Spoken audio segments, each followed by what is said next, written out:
Good morning, everyone. It is 9 a.m. on Tuesday, July 2nd. We'll call the Wright County Board of Commissioners to order. We'll begin with the Pledge of Allegiance. I pledge allegiance to the flag of the United States of America and to the republic for which it stands, one nation, under God, indivisible, with liberty and justice for all.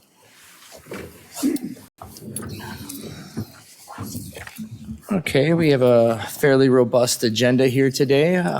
We'll start off here with approving the minutes from the Committee of the Whole for the Joint Ditch 44 and the minutes from the County Board meeting on June 18th. They can be approved collectively or individually. I'll stand for modifications. Mr. Chair, I'll make a motion to approve both of them collectively.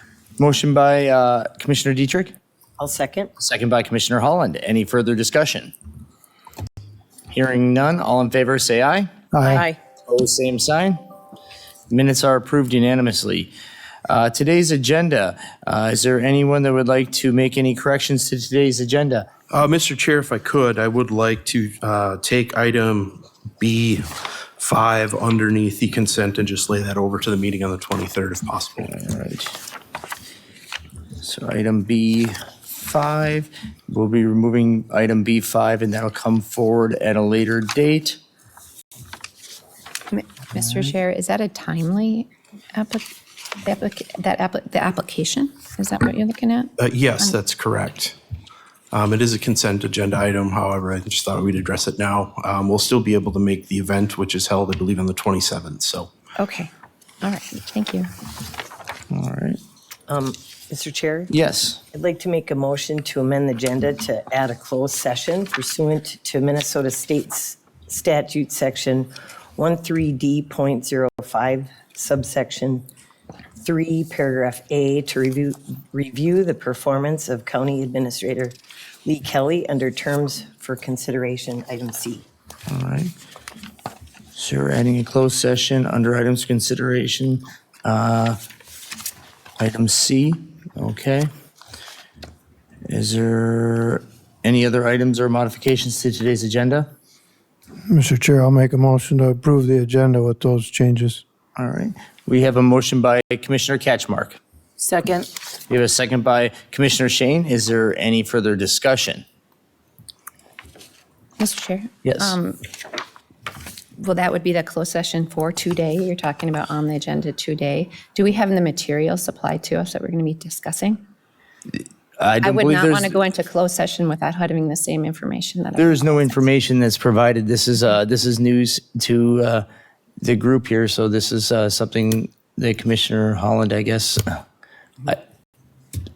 There's no material. There's no material to be reviewed. So No. Is there? No. All right. All right. All right. With that, we have a motion. We have a second. Any other discussion? Hearing none. All in favor, say aye. Aye. Opposed, same sign. Aye. All right. The agenda is approved 4-1. Moving on to today's consent agenda. Is there anyone that would like to remove anything from today's consent agenda? Otherwise, I will stand for a motion. Mr. Chair, Yes. I'd like to remove A1 under administration for discussion and letter D1 for discussion. A1 and D1. All right. With that, I'll entertain a motion. I'll make a motion I'll to, second that. All right, motion by Commissioner Catchmark, second by Commissioner Holland. All right, any further discussion? Hearing none, all in favor say aye. aye. Aye. Opposed, same sign. All right, motion passes unanimous. First item there would be, we'll just deal with them right now here. Commissioner Catchmark, the authorized signatures on a temporary license agreement with the cities of Annandale and Buffalo and Howard Lake. Right. Thank you, Mr. Chair. So in reading it over, I didn't hear any feedback from the cities, but when I get to the back page, the signature page, they differ, they vary. You have one city official signature on some, you've got 2 city officials signing, so they're taking up all the signing space. And what I'm interested in is having a county official, in particular the county board chair, sign this document if it's approved. because I don't want future boards or anybody to have to reflect and look for meeting minutes to connect the dots here. And we've seen that in another agreement. I don't think it's very clean or fair to both sides. So I think just as a housekeeping item, we should designate who's going to sign this, and you're going to have to add an extra line or two if we need another county official to sign it. Mr. Chair, Commissioner Ketchmark, excuse me. I think staff can easily, we can just add another signature page referencing, if you want it to be the board chair, county administrator, sign it, whatever you'd like. But yeah, I do see that some of the cities, we didn't fill in who the title is or what the parties are. And some cities have their mayor and administrator or clerk also dual sign contracts. In this particular case, we're not dealing with a large dollar amount, if anything, really. It's just a license to go out and use the facility. So anyone can really sign it at this point in time in leadership. And Mr. Chair, we did draft the paper copies and the signature noting that, so we do have a separate page for county. I think our initial intent was there'd be one line for the county, one for whatever entity. Most of them took up both, so we just added. I appreciate your point of bringing this up here, Commissioner Catchmark. It's more about the consistency on who signs what on both ends, whether it's us or the person we're contracting with, and being able to identify who that was that signed that contract. So hence, because we've had ones before where we're, who is this individual that signed this on the other end? It begs a lot of questions, so, and saves us a lot of research. So appreciate it. Well, Mr. Chair, does anyone else have any feedback one way or another? Otherwise, I'll make a motion to basically amend that to add another signature line for at least the board chair. I agree. All right. So, all right. So is that a motion? Right. All right. Motion by Commissioner Catchmark to authorize the signatures on temporary license agreement for the cities of Annandale, Buffalo, and Howard Lake with an additional signature line as noted. I'll second that. Second by Commissioner Holland. Any further discussion? Well, Mr. Chair, just to acknowledge administration for working on this for several months, I think, at the board's direction, and our cities seem content with the arrangement, so I'm looking forward to this actually happening. Thank you. Very good. All right. Any other further discussion? Hearing none. All in favor, say aye. Aye. Opposed, same sign. All right, motion passes unanimous. Moving on to item D1, authorized signatures on the Minnesota Department of Corrections work release contract renewal. I don't see Mr. O'Malley in here. I don't know if the chief is in a position to answer any questions on it. Mr. Chair, if I can speak to why I pulled it in the first place. Sure. Thank you. So I talked to administration yesterday and finance, and I read through the material here, and this comes up every 3 years or so. And they didn't have any background, and I said, well, see what you can find. And then I asked another board member, and they weren't familiar with it, so I knew it just wasn't me that was looking for more information. But as I look through it, I'm wondering, it says the DOC pays $60 a day for a regular inmate to go get a job and look for housing, and an extra $20 a day if that person wears a GPS device. I'm wondering if there's any data on the success rate of this program over the past 3 years.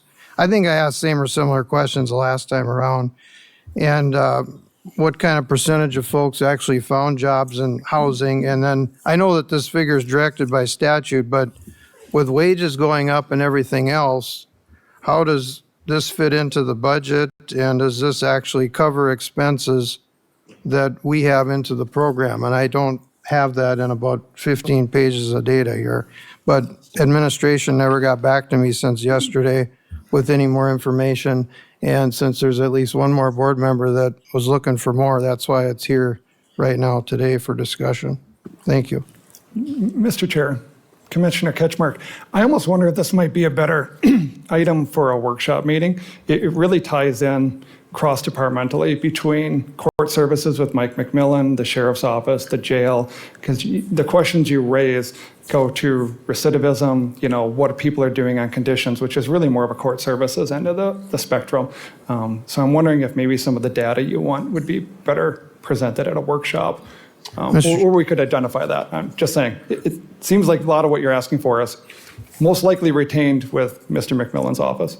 And Mr. Chair, I won't repeat it all again if the board is fine with that. If the minute taker has those items for clarification on the request for data, I think that's fine. I just didn't see any of that reflected in the, all it said is there's no changes to the contract, and that doesn't help me or the other three that weren't here when we signed this the last time around. And I just want to make sure that one aspect of it, to getting the data in, being able to understand the success of it or lack of success to it is a very pertinent question. There is also the factor of the time sensitivity of this, and I'm just want to make sure that the contract is approved in a time sensitivity, as there is value in it, regardless, at least to my knowledge. So not doing it at all is probably not approving it. I don't know how much time we have to keep renewing this contract. Mr. Chair, I guess I will point to the fact that probably everybody knew when this contract expired as of 3 years ago and we signed it. And that's not on the decision makers as to why and when it was brought a day or two after it expired, it looks like. In defense of those that are bringing the contract forward, this contract has been in perpetual renewal for quite many years, and it hasn't been controversial in the past, so they've kind of kept it on the same schedule, not foreseeing that it would all of a sudden out of the blue become something of a question. So I can see why they wouldn't necessarily feel like they need to have to give that renewal a 60 or 90-day runway. Mr. Chair, I appreciate that, but the majority, like I said, of members voting today were not here before. And would they really know what to really ask for sure? I don't know what they read or what they asked before. But, and it's not out of the blue, Mr. Chair, because I believe I asked the same or similar 3 years ago. And that is a fair question. And to that point, I mean, there is some time on this. Like I said, I don't know where this sits at this point. I don't have anyone here right now that's willing to speak before it, at least from a staff perspective. I guess then it, Well, so I'll the make terms through, I guess it actually ended on the 30th of last month, so it's already open. I guess I don't know what that means when the contract is open. Does it? Mr. Chair, members of the board, the contract did expire underneath its own terms on Sunday, the 30th of June, which would be the end of the fiscal year for the state of Minnesota. We are dealing with a state agency here, namely the Minnesota Department of Corrections. So the fact that this came in on the 26th, I don't want to impute any ill will, and I'm making assumptions here, but we are dealing with a state agency. So given the lateness of this, I would not find that to be out of the ordinary, given the state agency we are dealing with. Mr. Chair, I'll make a motion to move it to the workshop as recommended by Attorney Kreiser to clarify the questions already raised. Mr. Chair, member Commissioner Ketchmark, my recommendation was that my comment was actually to refer your questions about statistics and everything for that discussion further to a workshop. I think you need to approve this contract so we can keep continuity in this program. This isn't anything that staff sees as controversial. This is a good program to keep it going, and we have to do it for the state to keep it going. Mr. Chair, Yes. is there anything in statute that precludes us from tabling it until we actually have further information to make a decision? You won't have a contract and ability to do this program. They probably could cut your funding prorated. Mr. Chair, I didn't see that language in all that writing. Can you point that out? Mr. Chair, Commissioner Ketchmark, the contract expired on June 30th, 2024. This is an amendment to amend. The only thing being amended is the expiration date. They're striking 2024 and inserting 2025. That's the only change to the contract. Well, I did enough talking. I'll let the other three that weren't here in the first place maybe see what their thoughts So are. Commissioner Ketchmark, when you articulated this to administration, whether it was yesterday or Friday, did you articulate that your intent was to get the metrics that you were requesting? Because if that was the case, I'm kind of surprised. Then my question is, did administration contact either corrections or did they contact court services to have somebody present here to speak to those things. Mr. Chair, yeah, thank you. Well, with all the data there, I summed it up to say who's giving or getting what, for what, and afterwards read through it further because when I sat down with them, they couldn't answer it right off when they read it either. So their interpretation wasn't any different or better. And I didn't get any response, Mr. Chair. Any response from administration? Correct. Then my question would, because I'm not going to blame court services or corrections, because if they didn't know, they didn't know. So from that fact, then my next question is it your onus to go right to the department head, or is it your onus to go to administration, and administration should have articulated your questions and had somebody present here to answer them? I believe that's true, the second part, Mr. Chair, because once I start running around and trying to clarify my own, I can't run down the hall and explain this to three people that weren't here in the first place and guess whether they have infused knowledge of it or not that just came to them. And when I outright asked one and they didn't have any information, that tips the scale more, Mr. Chair, to come here and talk about it. But for zero response from administration, I guess that says something to that fact, that we had the question out there and I didn't get a response. Mr. Chair and board members, Commissioner Ketchmark and I had a conversation about this yesterday, specifically about the $60 charge and what that's for, what that's paying for. And I did pass that information along to the sheriff's office this morning to ask them if they had additional information about that. They indicated that the people, the staff that were going to be here today weren't the experts in that piece of information and wouldn't have that information available this morning. So. I guess my question to you, Commissioner Ketchmark, is it that the dollar amount isn't enough that we're getting from the state? Is that what the question that you're begging? I don't know, because in 3 years, Mr. Chair, we all know that expenses and wages and everything have gone up. And I know this is a statute regulated rate, but if we look at it internally and say, we're getting $60, but it actually costs $80 or $100 to manage this program, and an extra whatever dollar amount if the person's wearing a GPS, then that's another part of the decision-making process for me. But like I said, I think, why don't you direct some questions to the other three that weren't here? I think I've made it clear as to what my questions were. Chief. Good morning, Mr. Chair, members of the board. I don't have all the answers. I'm not the expert on the DOC work release program, but I can maybe offer some insight and answer some of these questions. $60 is set by the state. They probably go through their same decision-making process that we do when we set our fees, trying to figure out what is the best to set for recouping the counties to oversee these inmates. These inmates on work release end up costing us less than another county boarder for the fact that they are not here. They don't eat in our facility during lunch. They are kind of on their own. So our cost for overseeing those inmates is less than another out-of-county boarder. We currently don't have any inmates on GPS monitoring, so we don't incur those costs. As far as success of the program, I don't have those kind of statistics. I don't know how those are tracked. They might be tracked through either court services. I'm not sure. Maybe we could get some answers from them at a workshop. But as far as the program, I think it's relative. How many do we have this year currently? 3, Right 4? now we have 6. 6? Yeah. All right. But it's not an overburden for our staff to run the program. Thank you, Chief, for offering yourself up as a sacrifice here. We appreciate somebody coming up and saying something, given it's a lengthy contract for a couple of years, and I don't like to put on an autopilot, Mr. Chair, either, without a little bit of. And to me, a lot has changed over 3 years in the business. And I don't think this is this is more of a situation where you say, yes, we'll participate in the program and get the funding for said inmates, or don't participate in the program, don't board such said inmates and get nothing.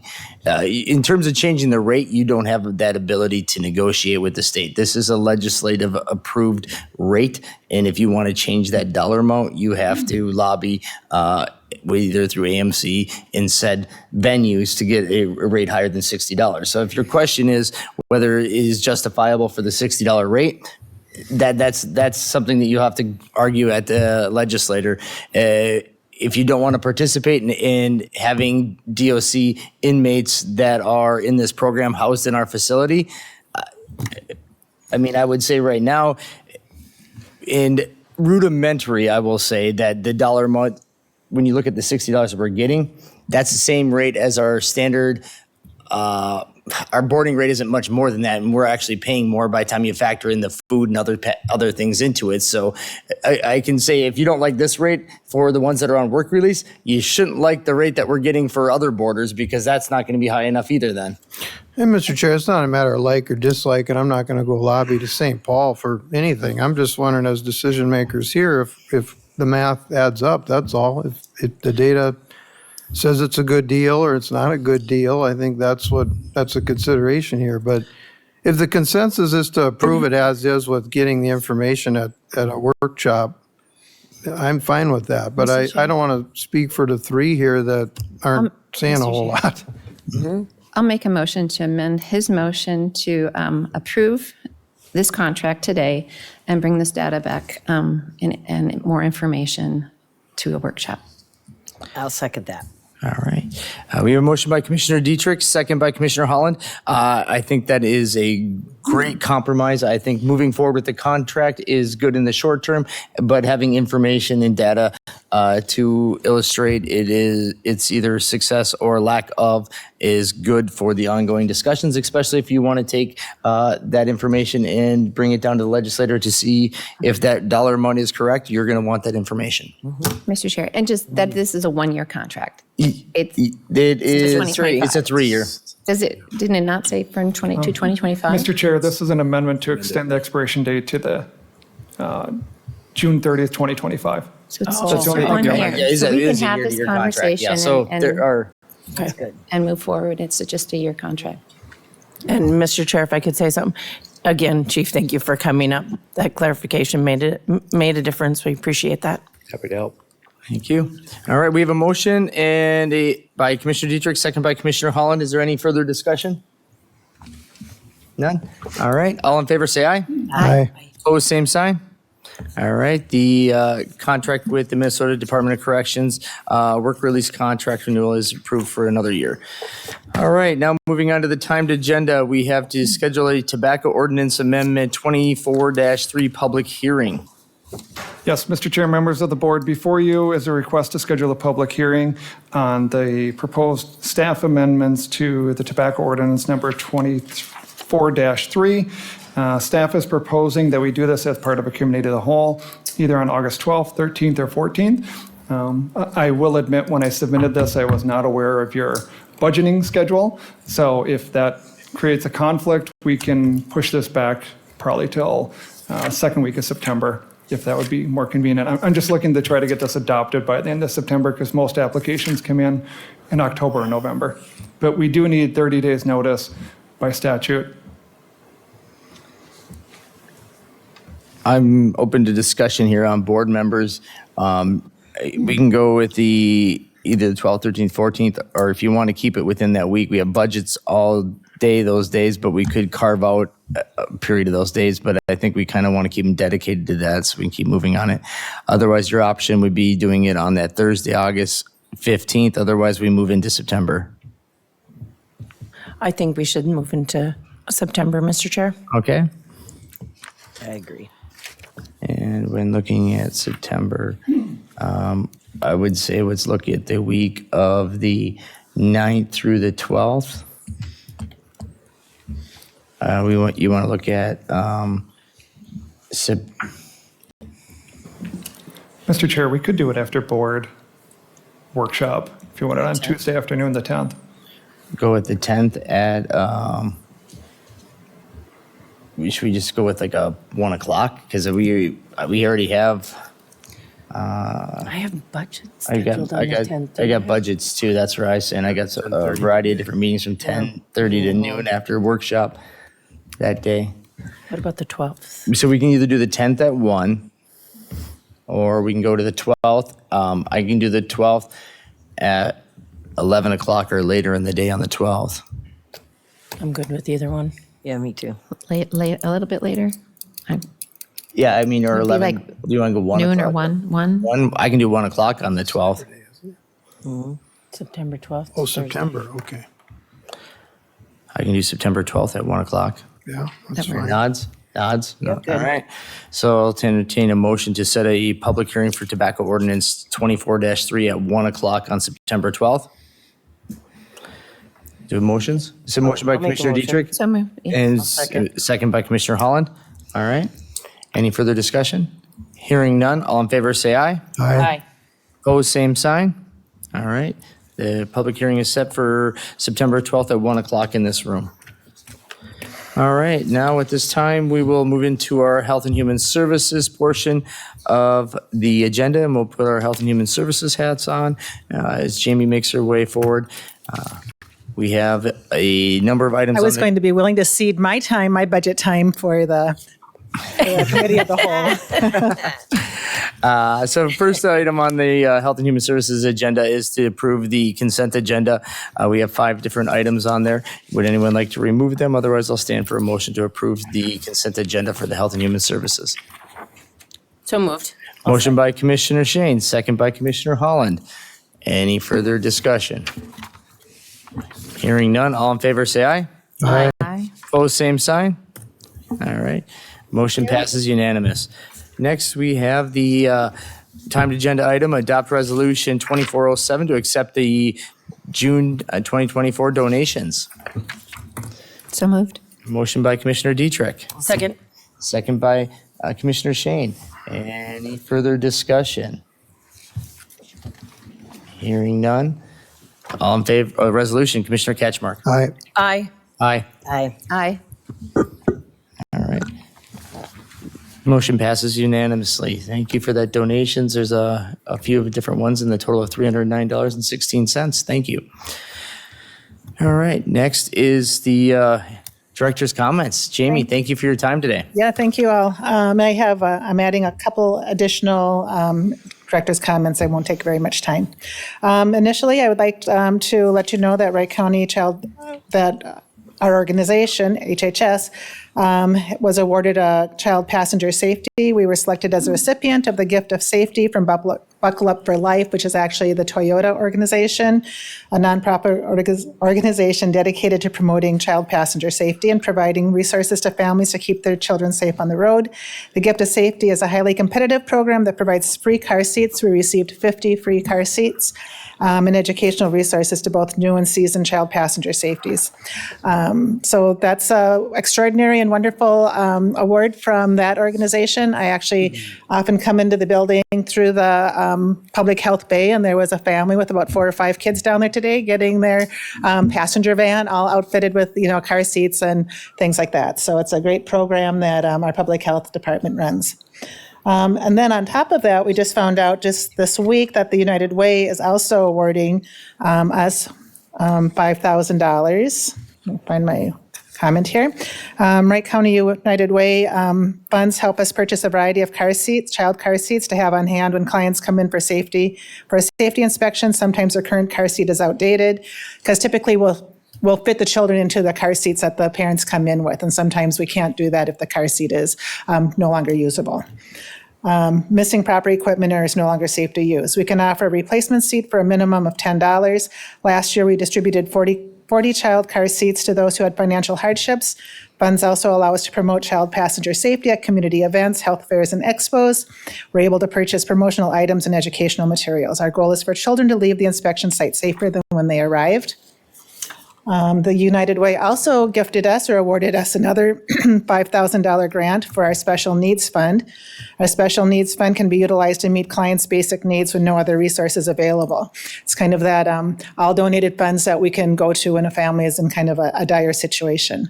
The fund enables us to help families overcome barriers. Our special needs funds have been sustained for over 20 years through community grants and donations. And just for a couple of examples of how they're used, New baby bottles were purchased for an infant being placed in foster care. We were able to provide a smoke detector and a fire extinguisher to a grandparent so they could become licensed for foster care for their grandchildren. An adult was able to get a copy of their birth certificate, which was necessary to start a new job. Says we were able to provide same-day service all in one building, which is new for us, which we really enjoy. We paid a utility bill to prevent a shut-off for a family, and an adult was able to reside in a hotel until they could get into their own apartment. Last year's funding sources, in case you're interested, in 2023, we received just over $9,000 in donations from United Way, Buffalo Strong, Wright Hennepin, Maryville Township, and the Community United Methodist Church of Monticello. One final director's comment, which is maybe not quite so uplifting, is just a heads up that we're still really struggling in our Min Choices area. We're currently have about 250 people on our wait list, and we're about 8 to 10 weeks out. We're not in compliance in this area. It's definitely a pain point. We do have some information for the board, and maybe if the board would consider hearing that at either a workshop or a future board meeting, we'd appreciate it. That's all I have. I have a question. When will you? I love that car seat port that we have here. It's so Yes. nice. And would you ever consider having a grandma day, because grandmas have a hard time getting car seats? Grandmas come, Okay. apparently grandmas come all the time. As the Okay, grandma of newborn twins, I probably could be figuring out that myself. So I have not transported them anywhere yet, and I'm a little nervous to do so. So we'll have to come and see Kai to get us all set up with car seats.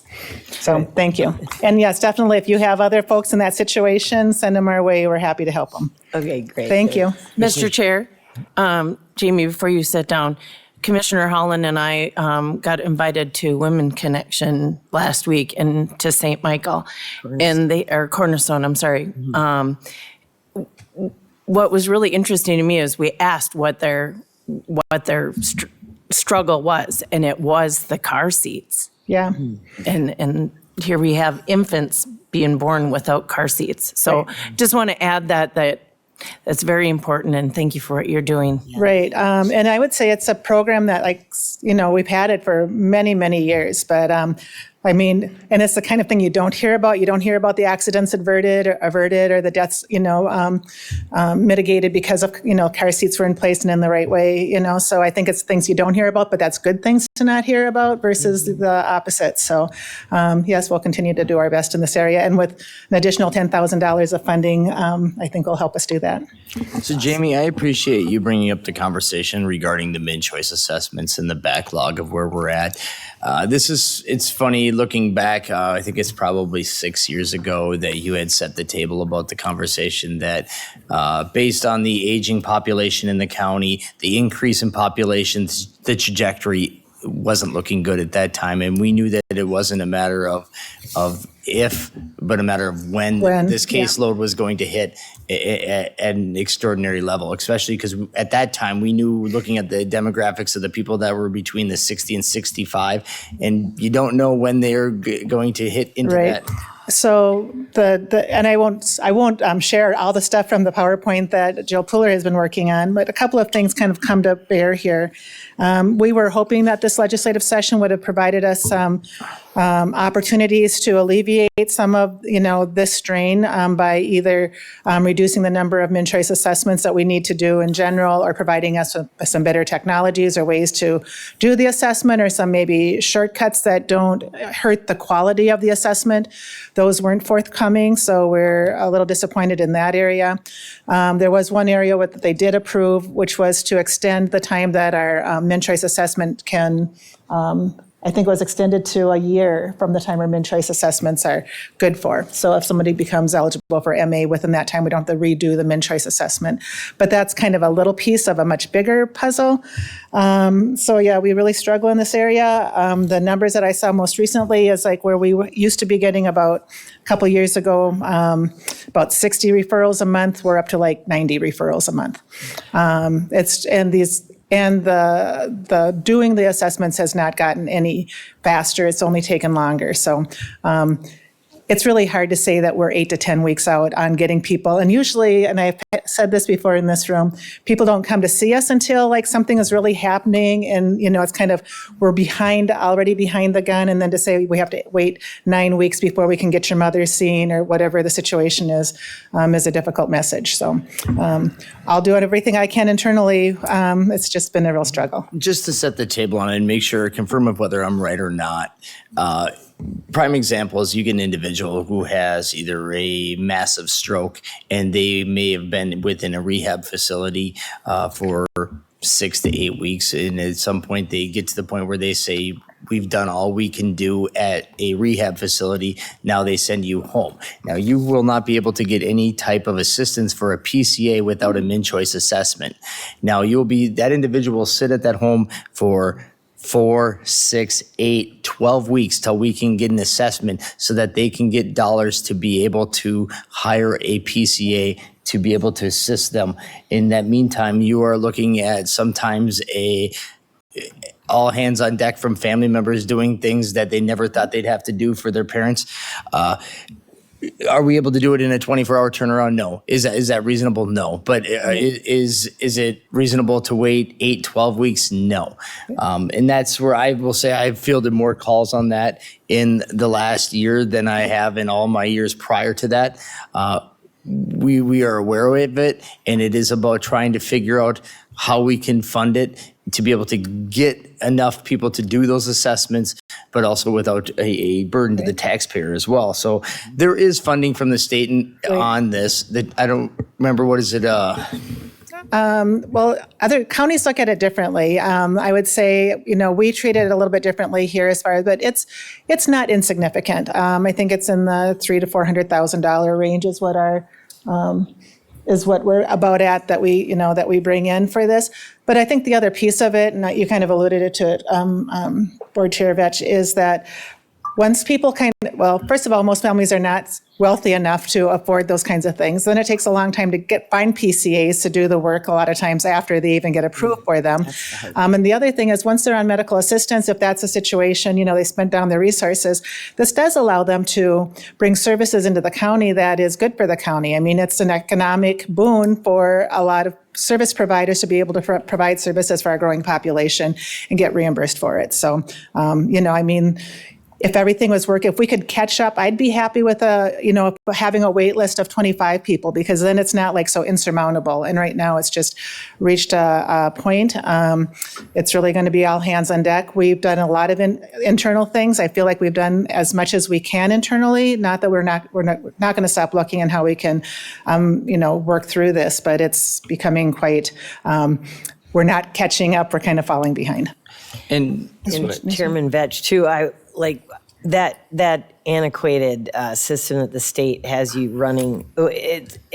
I've been talking to legislators. I've been talking to, just common folk that it's just alarming how. And the joke is cyber attack wouldn't matter because they wouldn't even know that system. It was like still in the 90s. It won't recognize. Yeah, a lot of our systems don't recognize the new systems. Yeah, and it's jaw dropping as to how bad it is. And I feel sorry for your staff too, because that makes it even more difficult. This is one area where they are working on the system, but the system that they came up with isn't saving any time. And that was, I thought, one of the goals of the new system. I don't know if it's called Min-Choice 2 or Min-Choice Reimagined, but they did come up with a system, but it inherently created more opportunities to take more time to get the assessments done versus fewer. So we have folks right now, some are working in the new system, some working in the old system. We were looking forward to launching the new system, so we would, by that, gain, some viability in this area. But at this point, that's not happening. So, again, I appreciate you hearing. My question with you, Jamie, is this something I know this isn't on our workshop this coming following week. I also know that this has budgetary implications and a discussion about the needs versus the impact, and we need to have a bigger holistic discussion on that. I'm not sure if you wait until the August workshop, if you will be able to get in front of it enough into the budget aspects, or is this something that you want to do on a separate one-off meeting? We could certainly do it on a separate meeting if administration was amenable to that.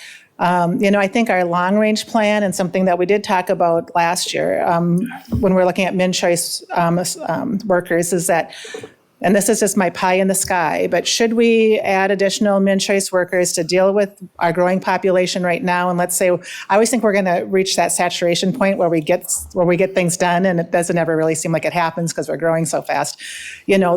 Those min-choice workers, I wouldn't be too worried about it being overstaffed, because those waiver staff, that's where these these min-choices end up as waiver cases. And those waiver cases are very highly reimbursed, staff. So we could basically just be in a shifting modality where we could use our min-choice staff as waiver staff down the road and be, reimbursed very, very favorably in that area.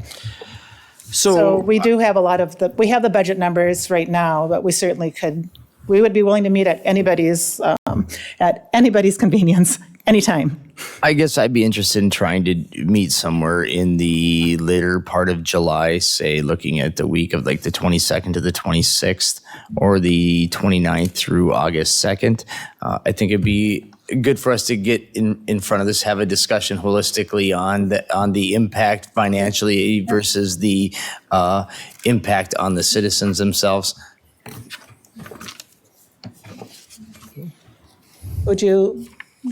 I could work with Clay to come up with a... Mr. Chair, I think that would be good. We'll work on a date, bring that to the workshop and schedule that at that time if that works for everyone. Sounds involved. great. That sounds like a good plan. Thank you very much. Thank you. Thank you. All right. Next, we're moving on to items for consideration. We have to adopt two modified resolutions. There was some very, very minor changes in the language that we needed to bring back these two resolutions to re-adopt them with this modified language. It's all very benign, but still needs to be within the resolution itself. I'll make a motion to approve. Do you want to do them one at a time because it's a resolution, or? I suppose I guess it doesn't matter. If it's going to be the same vote for both, we could do them together. I guess if we have a motion for both, we'll stand to do them both together because they've already been approved. We're just adding some additional modified language that needed to be within the resolution, so. Okay.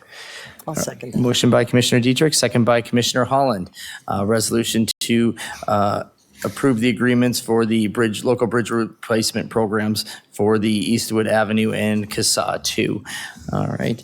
Any discussion? Mr. Chair? Yes. Maybe a question for Chad as he was sighing relief back there, but it'll be brief. With the high water mark, is that going to change the time frame for the work?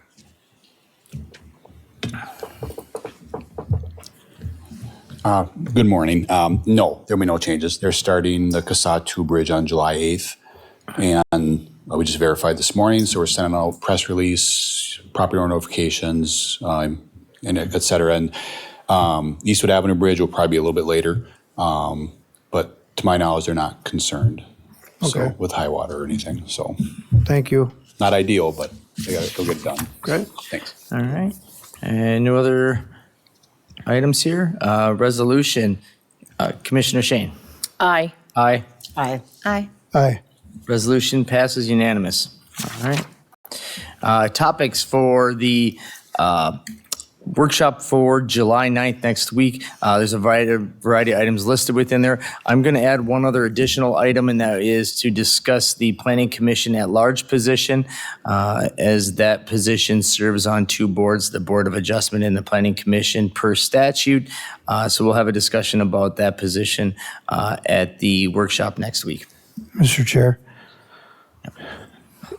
Just for a little background, is there a suspected change in that position? Or? No, it's just the position comes up. The individual is still interested in serving on it, but the practice is that it is an at-large county-wide position, and the person has to be on both the Planning Commission and the Board of Adjustments. The person who has served on it and serves as the chair on our Planning Commission is still interested in said position.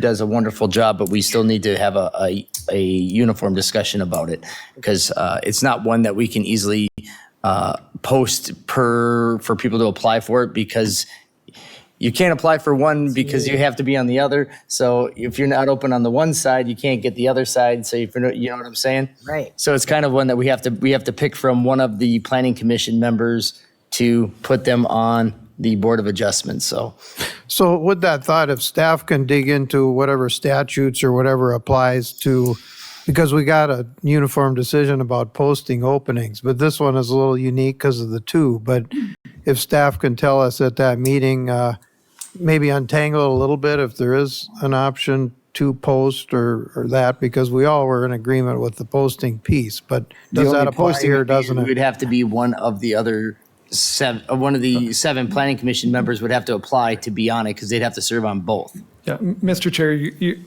given the fact that we're talking about the Planning Commission at large, there are only 5 people in the county who could apply for that position. right. Those are all the Board of Adjustment members. That's what I got it reversed. Yep. So there's only 5 people that could apply to be on it. So Okay.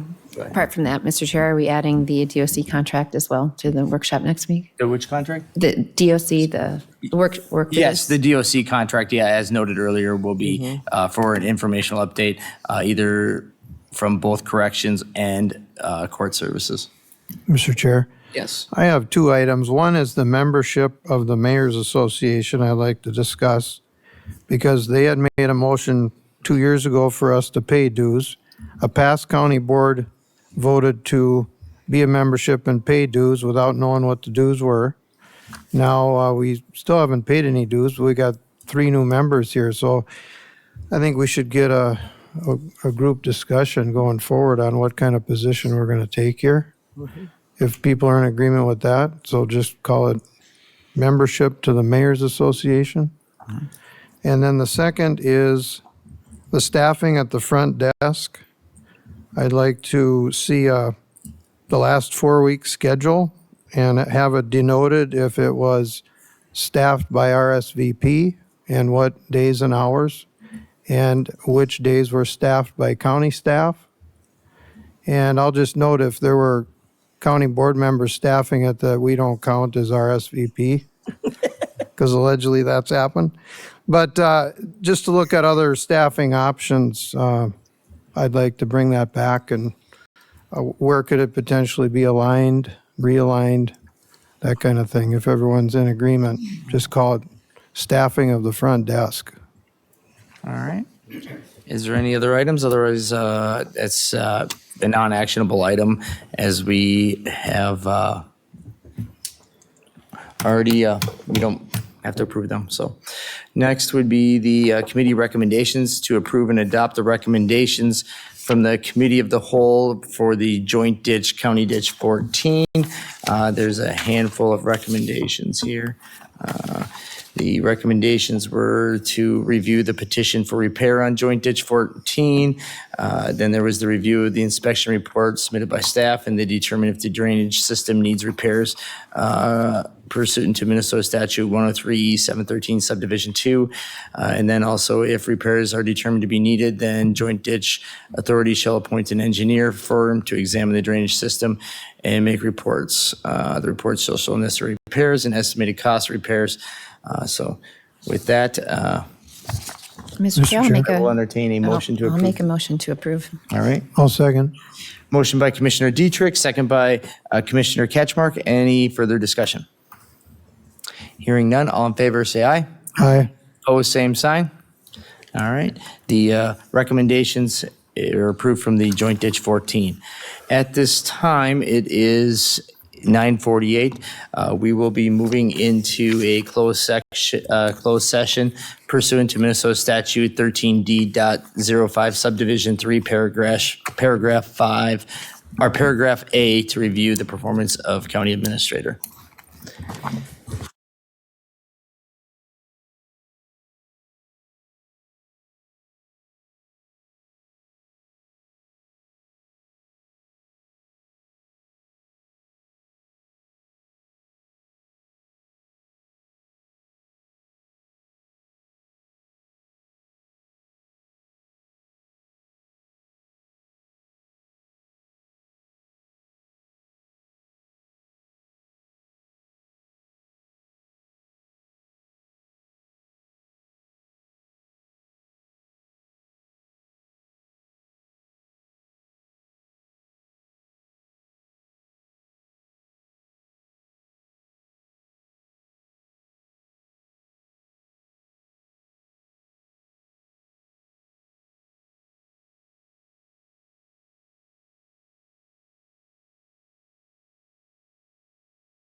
Okay, we are back out of closed session. It is 10:10 here on July 2nd. At this time, Board, I am asking, is there any action that you are looking to take at this time?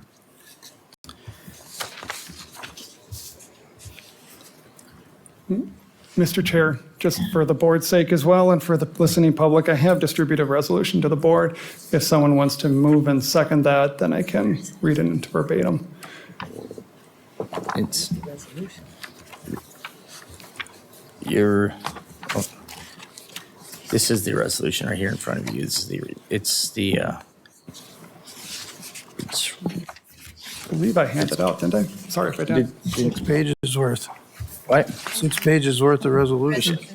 No. No, some of us got it, some of us didn't get it. I didn't get that then. That's what, I think they were looking for where the resolution was. Okay. Oh, shit. I think I handed out in the room. Oh, did I miss that one? Oh, I didn't get that one. Thank you. All right, thank you. I must have missed that one, all right. All right, so at this time, the distributed resolution per the conversation from the closed session. No, do we need a motion if there is interest? I'll make a motion. All right, motion by Commissioner Holland. Second. Second by Commissioner Shane to adopt resolution to place a county administrator on paid administrative leave. Any discussion? Would you like to read the resolution at this time? Mr. Chair, I can do that. Board of Wright County Commissioners, resolution to place county administrator on paid administrative leave, whereas the Wright County Board of Commissioners has the authority to manage personnel matters within its jurisdiction, whereas the Board of Commissioners has identified circumstances necessitating the placement of the county administrator on a paid administrative leave. Therefore, be it resolved that effective immediately upon adoption on July 2, 2024, the Wright County Board of Commissioners hereby places Lee R. Kelly on paid administrative leave pending further review and suspends all duties and responsibilities associated with his position during this period. Be it further resolved that the Wright County Board of Commissioners authorizes Chairman Derek Vetch to oversee the administrative leave process, including but not limited to determining the length of the leave, notifying the county administrator of this resolution and any associated terms. Be it finally resolved that the Wright County Board of Commissioners directs Chairman Derek Vetch to report recommendations within 21 days regarding the continuation or modification of this paid administrative leave. All right, we have a motion by Commissioner Holland, second by Commissioner Shane. Is there any further discussion? Hearing none, resolution, Commissioner Holland? Aye. Dietrich? Hey. Aye. Aye. Aye. Resolution passes 4-1.